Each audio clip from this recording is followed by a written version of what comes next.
បងប្អូនទាំងគ្នាទាំងនេះគឺជាឧបករណ៍តេស្តទឹកស្អំដែលឧបករណ៍មួយនេះគឺវាអាចវាស់បានទាំងចំណុចកកហើយនិងចំណុចរំពុះនៅលើទឹកស្អំឡានរបស់យើងអូខេចឹងបើសិនជាបងប្អូនដែលស្រឡាញ់ឡានចូលចិត្តថែទាំឡានចូលចិត្តតាមដានឡានអូខេចូលចិត្តធ្វើខ្លួនឯងអីគឺបងប្អូនមានឧបករណ៍មួយនេះគឺស្រួលតែម្ដងជាក់ស្ដែងការដែលយើងយកឡានទៅឲ្យគេឆែកក៏វាអត់ថ្លៃដែរគ្រាន់តែឆែកមើលទៅលើគុណភាពទឹកស្អំក៏ប៉ុន្តែ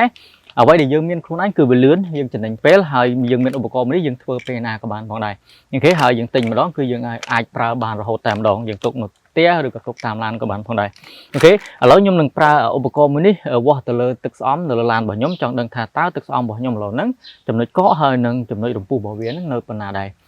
អូខេអញ្ចឹងការប្រើប្រាស់ទៅលើឧបករណ៍មួយនេះគឺវាអត់ពិបាកទេអញ្ចឹងដំបូងគឺយើងចម្បាច់អានេះមកអូខេយើងចម្បាច់ក្បាលវានឹងមកអូខេចម្បាច់អស់ខ្យល់ខាងលើហ្នឹងតមកយើងយកទៅយកនេះចូលក្នុងធុងទឹកស្អំរបស់យើងតមកគឺយើងធ្វើការលាងវាមកវានឹងធ្វើការបឺតទឹកស្អំយើងឡើងមកលើអូខេអញ្ចឹងបើសិនជាវាអត់តន់ឡើងដល់លើទេយើងចម្បាច់អស់យើងបឺតម្ដងទៀត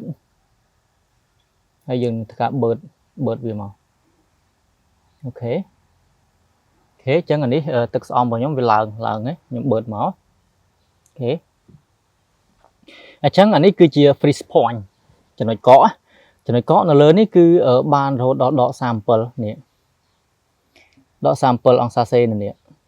ខេនេះតនិចរបស់វាតនិចក្រហមបន្ទាប់មកយើងត្រឡប់មើលខាងនេះគឺ boiling point នេះ boiling point អញ្ចឹង boiling point របស់វាបាន128អង្សាសេនេះតនិចវាចង្អុលចឹងយើងដាក់ឲ្យត្រង់មកអូខេយើងដាក់ឲ្យត្រង់មកអូខេ128 129ហ្នឹងនេះទឹកស្អំរបស់ខ្ញុំដែលខ្ញុំវាស់ឃើញនេះអានេះដក29ចន្លោះហ្នឹង37អូខេអញ្ចឹងយើងដាក់ត្រង់ចឹងមកតនិចវាដើរហើយតនិចរបស់វានេះឃើញចិត្តដក137អញ្ចឹងអានេះចំណុចរំពុះរបស់វាបាននេះ129អង្សាហើយមួយទៀតបើសិនជាយើងអត់មានឧបករណ៍ទេនឹងឲ្យចាក់ទឹកស្អំនឹងមកហើយបាញ់វាមើលចេះថាតើវាល្អិលអត់យេអញ្ចឹងទឹកស្អំរបស់ខ្ញុំគឺនៅល្អិលធម្មតាអ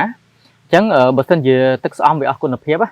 វាលេងមានជាតិរំអិលហ្នឹងហើយគឺវាដូចទឹកយើងធម្មតាទឹកយើងអត់ល្អិលទេដាក់ទៅគឺស្អិតតែម្ដងទឹករបស់យើងណាវាមិនស្អិតខ្លាំងព្រោះថាវាអត់ល្អិលដូចទឹកស្អំដែលនៅមានគុណភាពទេទឹកស្អំមានគុណភាពយើងដាក់ទៅគឺដូចរាងប្រេងអញ្ចឹងដូចមានលាយមួយប្រេងនៅក្នុងហ្នឹងអញ្ចឹងគឺវាល្អិលតែម្ដងអូខេអញ្ចឹងនេះគឺជារបៀបនៃការប្រើប្រាស់ទៅលើឧបករណ៍មួយនេះដូចដែលបងប្អូនឃើញនេះចំណុច freeze point ហើយនេះ boiling point នេះ